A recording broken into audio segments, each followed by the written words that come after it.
नमस्कार, आप देख रहे हैं जनता टीवी। मैं हूं आपके साथ अमन त्रिपाठी। बुलेटिन की शुरुआत करेंगे एक बड़ी खबर के साथ। बड़ी खबर, बड़ी जानकारी। सीएम सुक्खू के हमीरपुर दौरे को लेकर सीएम सुक्खू का 2 दिवसीय हमीरपुर दौरा प्रस्तावित है, जहां गृह विधानसभा क्षेत्र नादौन के प्रवास पर सीएम सुक्खू रहने वाले हैं। 9 और 10 जनवरी को सीएम सुक्खू का यह दौरा प्रस्तावित है। वहीं हेलीकॉप्टर के माध्यम से करीब 12 बजे पहुंचेंगे, उसके बाद मनसाई के लिए रवाना होंगे। वहीं मनसाई में जन समस्याओं को सुनते सीएम सुक्खू नजर आएंगे। वहीं डिग्री कॉलेज के नए ब्लॉक का शिलान्यास करेंगे। वहीं उठाऊ पेयजल योजना जनसुख का उद्घाटन करेंगे। वहीं जनसभा को संबोधित करते सीएम सुक्खू नजर आएंगे। वहीं मॉडल करियर और स्किलिंग सेंटर की भी आधारशिला रखने वाले हैं। इसी खबर पर अशोक राणा हमारे सहयोगी हमीरपुर से हमारे साथ जुड़े हुए हैं। अशोक, आपसे जानना चाहेंगे, सीएम सुक्खू का 2 दिवसीय हमीरपुर दौरा प्रस्तावित है, क्या कुछ बड़ी बातें रहने वाली हैं इस दौरान? जी बिल्कुल सही। मुख्यमंत्री ठाकुर सुखविंदर सिंह सुक्खू जो है आज हमीरपुर जिला के दौरे पर है। खासकर जो उनका नादौन विधानसभा क्षेत्र है वहां पर वे आज रहेंगे। करीब 12 बजे के आसपास जो है वे नादौन के अंतर ग्राउंड में पहुंचेंगे। उसके बाद जो मनसाई में एक जनसभा को जो लोगों की जन समस्याओं को सुनेंगे। उसके बाद जो है मुख्यमंत्री झरेटा में एक डिग्री कॉलेज है, वहाँ के एक ब्लॉक का जो उद्घाटन करेंगे। उसके बाद एक उठाऊ पेयजल योजना है उसका भी शिलान्यास करेंगे। उसके बाद जो है एक विशाल जनसभा को जो है संबोधित करेंगे। ये 9 तारीख का ये कार्यक्रम है। साथ ही अशोक, आपसे जानना चाहूंगा, इस पूरे हमीरपुर दौरे से जुड़ी क्या कुछ ऐसी बड़ी बातें रहने वाली हैं जिसका जिक्र करना यहां पर जरूरी है, क्योंकि उनके कई कार्यक्रम इस दौरान प्रस्तावित हैं। बिल्कुल सही। क्योंकि ये जो राजनीतिक हलचल जो लोकसभा चुनाव जो आ रहे हैं उसके मद्देनजर भी है। क्योंकि आपको बता दें कि बीते रोज जो है हमीरपुर में जो है संसदीय क्षेत्र की जो भाजपा की बैठक हुई है, यहाँ जो भाजपा के तमाम जो पदाधिकारी और नेता जो है इस मौके पर मौजूद रहे थे। और उसके बाद ही सीएम सुक्खू का जो दौरा है आज हमीरपुर जिला में जो है तय किया गया है 9 और 10 जनवरी का। इस दौरान जो है जो लोकसभा जो चुनाव आ रहे हैं उसके बारे में भी जो है अहम रणनीति जो है कार्यकर्ताओं के साथ तय की जा सकती है। जी अशोक, बहुत बहुत धन्यवाद तमाम जानकारी के लिए। उसके बाद से सीएम सुक्खू मनसाई के लिए रवाना होंगे। ये बड़ी खबर, बड़ी जानकारी। सीएम सुक्खू के हमीरपुर दौरे को लेकर मनसाई में जन समस्याओं को सुनते नजर आएंगे। लोकसभा चुनावों के नजदीक आते ही हमीरपुर संसदीय क्षेत्र में बीजेपी ने गतिविधियां तेज कर दी हैं और इसी के चलते केंद्रीय सूचना एवं प्रसारण मंत्री अनुराग ठाकुर ने हमीरपुर में संसदीय क्षेत्र कार्य समिति बैठक में शिरकत की। इस बैठक में विशेष तौर पर पूर्व मुख्यमंत्री प्रेम कुमार धूमल समेत कई महामंत्रियों ने हिस्सा लिया। हमीरपुर संसदीय क्षेत्र कार्य समिति बैठक में लोकसभा चुनावों को लेकर कार्यकर्ताओं को टिप्स दिए गए और एक ठोस रणनीति तय की गई। संसदीय क्षेत्र के आज कार्यकर्ताओं की बैठक है और निरंतर रूप से हमारी पार्टी की बैठकें होती हैं। संगठन को और मजबूत करने के लिए, केंद्र सरकार की योजनाओं को जन जन तक पहुंचाने के लिए और आगामी चुनाव में पहले से ज़्यादा बढ़त के साथ चुनाव जीतने के लिए सब कमर कसने के लिए तैयार हैं। फिर एक बार मोदी सरकार बनाने के लिए तैयार हैं और लक्ष्य इस बार अगर 400 पार है तो इसमें हिमाचल की चारों सीटों का योगदान भी देंगे। 12वीं में जन कल्याणकारी योजनाओं को जनता तक पहुंचाने के लिए कार्यक्रम का आयोजन किया गया। कैबिनेट मंत्री राजेश धर्माणी ने कार्यक्रम की अध्यक्षता की। इस दौरान उन्होंने अपने विचार व्यक्त करते हुए कहा कि सरकार की जन कल्याणकारी योजनाओं की जानकारी ग्रामीण स्तर पर प्रत्येक व्यक्ति तक पहुंचाने के लिए अधिकारी सक्रिय प्रयास करें, जिससे लोगों की अधिक से अधिक जानकारी और लोगों को अधिक से अधिक लाभ मिल सके।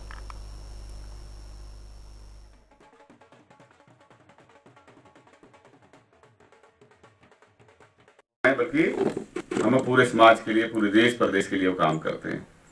हमारी यहाँ पे जो योजनाएं हैं इसके अतिरिक्त भी बहुत सारी योजनाएं, अभी जैसे ई टैक्सी की योजना शुरू की है। पूरे हिमाचल प्रदेश से एप्लीकेशन मांगी हैं, 700 एप्लीकेशन जो है वो आई हैं।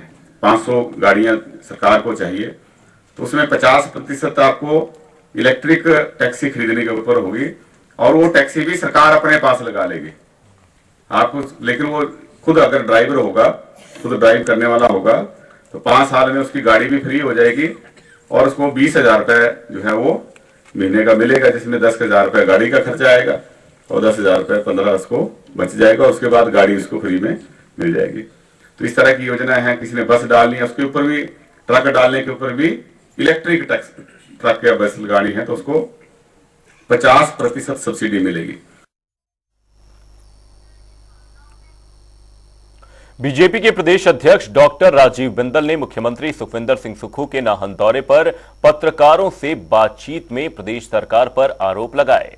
उन्होंने कहा कि 6 जनवरी को नाहन दौरे पर सीएम सुक्खू ने उन विकास कार्य के उद्घाटन किए जो पूर्व की बीजेपी सरकार में पूरे हो चुके थे। वहीं मुख्यमंत्री ने कई ऐसे शिलान्यास किए जिनके लिए पूर्व सरकार के समय में बजट उपलब्ध करवाया गया था। ऐसे में सीधे तौर पर पूर्व सरकार में हुए कार्यों के श्रेय लेने की कोशिश की गई है।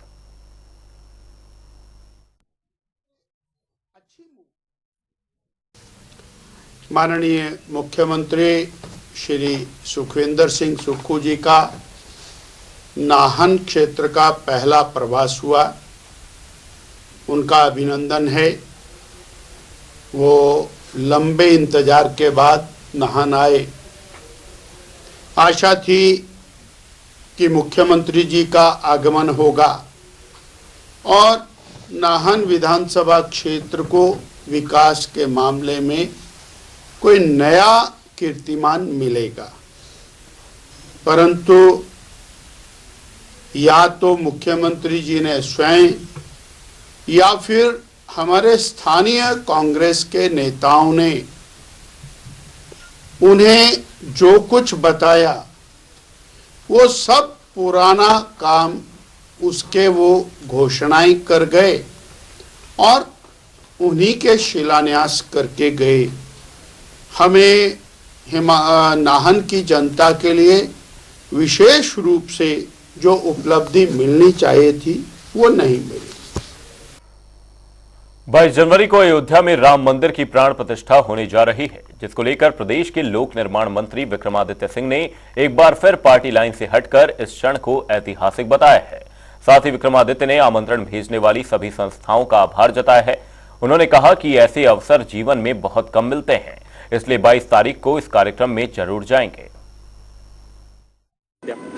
देखिए, ये जैसे मैंने पहले कहा, ये कोई राजनीतिक मसला नहीं है और मैं समझता हूं कि मैं सौभाग्यशाली हूं कि हिमाचल में कुछ ही लोगों को जो है वो 22 तारीख का प्राण प्रतिष्ठा का निमंत्रण मिला है। और मुझे धन्यवाद करना है राष्ट्रीय स्वयंसेवक संघ का, विश्व हिंदू परिषद का, कि उन्होंने मुझे और मेरे परिवार को ये सम्मान दिया है। और 22 तारीख को जिस दिन माननीय प्रधानमंत्री जी अयोध्या में होंगे, उस दिन का निमंत्रण हमें दिया गया है। और उस दिन निश्चित तौर से, क्योंकि ये जीवन में एक ही बारी ऐसा मौका मिलता है कि इस इतिहास का हम गवाह बन सके, तो एक सनातनी होने के नाते, एक हिंदू होने के नाते और देव समाज में विश्वास रखने होने के नाते ये मेरा परम दायित्व है, मेरी जिम्मेवारी है कि मैं उस दिन वहाँ पर उपस्थित रहूँगा भी और इस इतिहास को बनते हुए जो है मैं इसका गवाह बनूंगा। बुलेटिन में आगे बढ़ेंगे, रुक करेंगे एक बड़ी खबर की ओर। बड़ी खबर, बड़ी जानकारी सामने। इस वक्त की बड़ी खबर आपको बता दें, हिमाचल में सूखे से 20 साल का रिकॉर्ड टूट गया है। बारिश बर्फबारी के लिए और इंतजार करना होगा। ये बड़ी खबर, बड़ी जानकारी आपको बता रहे हैं। जनवरी महीने में बारिश नहीं हुई है अभी तक। वहीं मौसम विभाग ने हल्की बर्फबारी के दौरान उम्मीद जताई है। वहीं ऊंचाई वाले इलाकों में हल्की बर्फबारी का मौसम विभाग की ओर से अलर्ट जारी किया गया है। 9 और 10 जनवरी को बर्फबारी का यह अलर्ट जारी किया गया। हिमाचल में सूखे से बीते 20 सालों का रिकॉर्ड टूट गया है। बारिश बर्फबारी के लिए अभी और भी इंतजार करना होगा। ये बड़ी खबर, बड़ी जानकारी। सूखे से बीते 20 सालों का रिकॉर्ड टूट गया है। मौसम विभाग ने हल्की बर्फबारी की इसी बीच उम्मीद जताई है। ऊंचाई वाले इलाकों में यह हल्की बर्फबारी देखी जा सकती है। 9 और 10 जनवरी को यह बर्फबारी हो सकती है। हिमाचल में सूखे से बीते 20 सालों का रिकॉर्ड टूट गया। वहीं बारिश और बर्फबारी के लिए अभी और इंतजार करना होगा। वहीं जनवरी महीने में अभी तक बारिश नहीं देखी गई है। वहीं मौसम विभाग ने हल्की बर्फबारी की इस दौरान उम्मीद जताई है। ऊंचाई वाले इलाकों में हल्की बर्फबारी का अलर्ट जारी किया गया है। 9 और 10 जनवरी को बर्फबारी हो सकती है। बारिश है, प्रेसिपिटेशन इस साल काफी डेफिसिट है अभी तक। और जो भी सीजनल डेफिसिट 1 जनवरी से है वो करीब 100% है, मतलब बारिश हुई नहीं है और बर्फबारी इस साल। और अगर पिछले रिकॉर्ड हम देखते हैं तो कई सालों से हम देख रहे हैं कि 2007 में -99% जो है वो डेफिसिट रहा था। तो इस साल हम उससे भी कम जो है प्रेसिपिटेशन में है, और आगे का फोरकास्ट भी बड़ा कोई अच्छा नहीं है। अभी आने वाले दिनों में करीब 8 से 10 दिन जो है प्रदेश का मौसम आमतौर पर ड्राई रहेगा। बीच बीच में चांसेस हैं कि एक दो जगह पे वो भी ऊपरी क्षेत्र जो है प्रदेश के, वहाँ हल्की बर्फबारी या बारिश होगी। बाय एंड लार्ज अगर जनवरी की हम बात करते हैं तो मौसम प्रदेश में आमतौर पर ड्राई रहेगा। और जहां तक टेम्परेचर्स की बात है, वो भी सामान्य या सामान्य से ऊपर रहने की संभावना है, खासकर मैक्सिमम टेम्परेचर्स। अभी किस तरह के टेम्परेचर चले हुए हैं सर? अभी जो मिनिमम टेम्परेचर्स हैं वो सामान्य के आसपास, इससे थोड़े से कम है, और मैक्सिमम टेम्परेचर सामान्य से ज्यादा चल रहे हैं।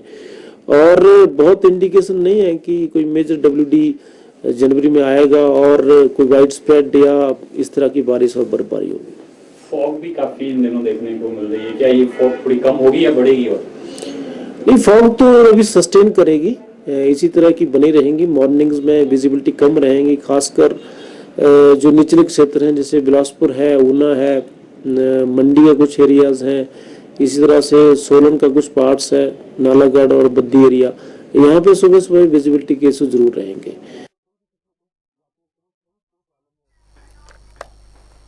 हिमाचल परिवहन सेवानिवृत्ति कर्मचारी कल्याण मंच जिला हमीरपुर की बैठक बस स्टैंड हमीरपुर में आयोजित की गई। इस बैठक की अध्यक्षता जिला अध्यक्ष अजमेर ठाकुर ने की और बैठक में प्रदेश उपाध्यक्ष ओम प्रकाश व प्रदेश सचिव नंदलाल विशेष रूप से उपस्थित रहे। इस बैठक में पेंशन संबंधी विषयों पर चर्चा की गई। वहीं जिला अध्यक्ष अजमेर सिंह ठाकुर ने कहा कि प्रदेश सरकार परिवहन पेंशनरों के प्रति गंभीर नहीं है।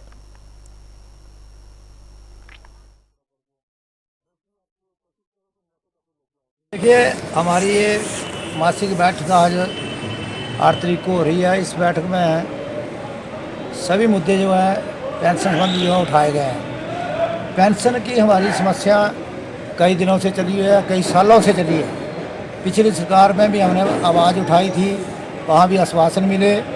इस सरकार के समक्ष भी हम 6 फरवरी 2023 को शेरा रेस्ट हाउस मैदान में माननीय मुख्यमंत्री जी से करीब प्रदेश के 200 आदमियों का एक प्रतिनिधिमंडल मिला और एक 9 सूत्रीय मांग पत्र उनको सौंपा, और माननीय मुख्यमंत्री जी ने हमारे को आश्वासन दिया कि अप्रैल महीने के बाद जो आपको बैठक के लिए बुलाया जाएगा। परंतु 2023 बीत जाने के बाद भी आज 2024 शुरू हो चुका है, अभी तक हमें बैठक के लिए नहीं बुलाया, जो कि बड़े दुख की बात है कि सरकारें आश्वासन तो देती हैं परंतु वार्ता हमारे साथ नहीं करती है और हमारी समस्या जस की तस पड़ी हुई है। हम चाहते हैं कि सरकार समय रहते हमारी मांगें जो हैं उनको पूरा करने के लिए वार्ता के लिए हमें बुलाएं और हमारे साथ वार्ता करें और हमारी समस्याओं का समाधान करें। मंडी संसदीय क्षेत्र से पूर्व प्रत्याशी आश्रय शर्मा ने बयान जारी किया, जिसमें उन्होंने कहा कि मंडी संसदीय क्षेत्र में मंडी संसदीय के स्थायी निवासी और जिसका वोट मंडी संसदीय क्षेत्र में हो उसी को टिकट मिलना चाहिए, क्योंकि मंडी के हितों की लड़ाई वह नेता ही लड़ सकता है जिसको मंडी के मुद्दों की धरातल पर जानकारी हो। साथ ही उन्होंने कहा कि पूर्व में जब भी बाहरी लोगों को मौका मिला तो उन्होंने केवल अपनी राजनीतिक टूरिज्म के बहाने मंडी का दौरा किया और किसी भी नई योजना पर काम नहीं कर पाए। जो हुआ उसके लिए राहुल गांधी जी ने खेद प्रकट किया। जब पंडित सुखराम जी उनके पास गए तो राहुल गांधी जी ने उनको बोला कि आपके साथ हमारे कोई ये पॉलिटिकल रिश्ते नहीं है, आपके साथ जो है पारिवारिक रिश्ते हैं। पंडित सुखराम जी ने ना भारतीय जनता पार्टी की कभी मेंबरशिप ली, उसके समर्थन में जरूर प्रचार किया होगा, पर उन्होंने आज तक जो है भारतीय जनता पार्टी की मेंबरशिप नहीं ली है। मनाली में आयोजित विंटर कार्निवल विवादों से बाहर ही नहीं निकल पा रहा है। एक और विंटर क्वीन को लेकर विवाद हुआ तो वहीं अब लोक गायिका गुड्डी ठाकुर ने कमेटी पर भेदभाव करने का आरोप लगाया है। गुड्डी ठाकुर का कहना है कि उन्होंने विंटर कार्निवल में भाग लेने के लिए 21 दिसंबर 2023 को ही अपना पत्र एसडीएम दफ्तर मनाली में दिया था और उन्हें कार्निवल कमेटी की ओर से कार्यक्रम में भाग लेने के लिए बुलावा भी आया था, लेकिन कार्यक्रम से पहले उन्हें गाने का मौका नहीं दिया गया। सबसे पहले आप सभी को मेरा नमस्कार। मेरा नाम गुड्डी ठाकुर है और मैं कुल्लू की रहने वाली बेखली गांव बस्तोरी की हूं। मैं एक छोटी सी कलाकार हूँ, इतनी बड़ी कलाकार तो नहीं हूँ, फिर भी मैं आप सबको कुछ बताना चाहूँगी। जैसे कि मैं इस बार विंटर कार्निवल को गई, मतलब प्रोग्राम देने गई। सबसे पहले मैंने वहाँ पे एप्लीकेशन दी, उसके बाद मैं वहाँ पे गई। 1 तारीख के बाद या 2 तारीख के बाद मैं वहाँ पे गई। फिर मेरे को वहाँ से कॉल आता है। मैंने बोला हाँ जी, मैंने पूछा कि मेरा प्रोग्राम कब है। वो बोलते हैं मेरे को कभी 3 को है, कभी 4 को है, कभी होगा, रुको अभी फाइनल नहीं है, कभी क्या क्या बोलते रहे मेरे को वहाँ से। फिर मैं वहाँ पे पहुँची मनाली में, जो हमारे मनाली SDM पद के अधिकारियों पे बैठे हैं। मैंने वहाँ पे पहुँच गई, मैंने फिर उनसे बात की वहाँ पे। मैंने बोला हाँ जी ऐसा मेरा प्रोग्राम कब है। फिर मैंने एप्लीकेशन दी है 21 तारीख को, आपके लिए टाइम नहीं है। फिर भी मैंने कुछ नहीं बोला, फिर मैं वहाँ पे बैठी रही। फिर मैंने वहाँ पे किसी को बोलते हुए सुना कि ये बीजेपी की है तो इसको प्रोग्राम नहीं दिया जाए। ये कौन सी बात हुई कि मैं बीजेपी की हूँ तो मेरे को प्रोग्राम नहीं मिलना चाहिए। नूरपुर बीजेपी मंडल अध्यक्ष जतिंदर सिंह पठानिया ने प्रेस कॉन्फ्रेंस की, जिसमें उन्होंने बेसहारा बेजुबान सड़कों पर घूम रहे गोवंशों पर चर्चा की। उन्होंने कहा कि इस समय प्रदेश में कड़ाके की ठंड पड़ रही है और पेड़ों के नीचे बैठकर गौवंश रात गुजारते थे, लेकिन पेड़ों के कट जाने से अब सर्दी में ठिठुरन को मजबूर हैं और उनकी हालत इस समय बेहद ही गंभीर है। वहीं मंडल अध्यक्ष ने नूरपुर SDM से आग्रह करते हुए कहा कि नूरपुर के पशुधन को बचाने का प्रयास करें। बताइए। सभी को नमस्कार।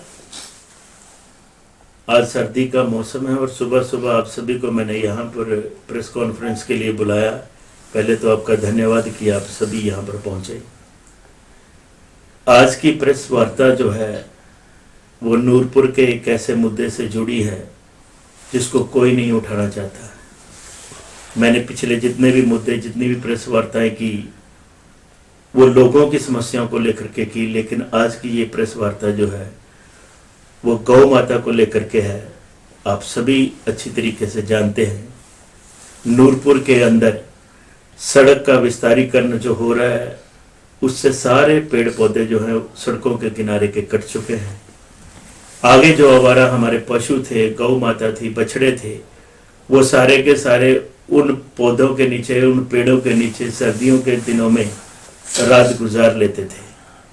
लेकिन बड़े पौधे कट जाने से उनकी हालत जो है इतनी गंभीर हो चुकी है कि मैं उसका वर्णन कितना करूं वो कम है। ये आज का ये मेरा मुद्दा था और बड़ा ही एक गंभीर मुद्दा है। और आपके माध्यम से मैं नूरपुर के सभी नेताओं के आगे हाथ जोड़ करके ये बेनती करूंगा कि आप राजनीति से ऊपर उठ करके कम से कम इन बेजुबान जो जानवर जो सड़कों के ऊपर या खेतों में आवारा घूम रहे हैं बेचारे इतनी सर्दी में, इनके बारे में जरूर सोचिएगा। इसमें प्रशासन भी इनिशिएटिव ले। बुलेटिन में फिलहाल के लिए सिर्फ इतना ही। कहीं जाएगा नहीं। जनता टी पर खबरों का सिलसिला रहेगा जारी। तब तक के लिए नमस्कार।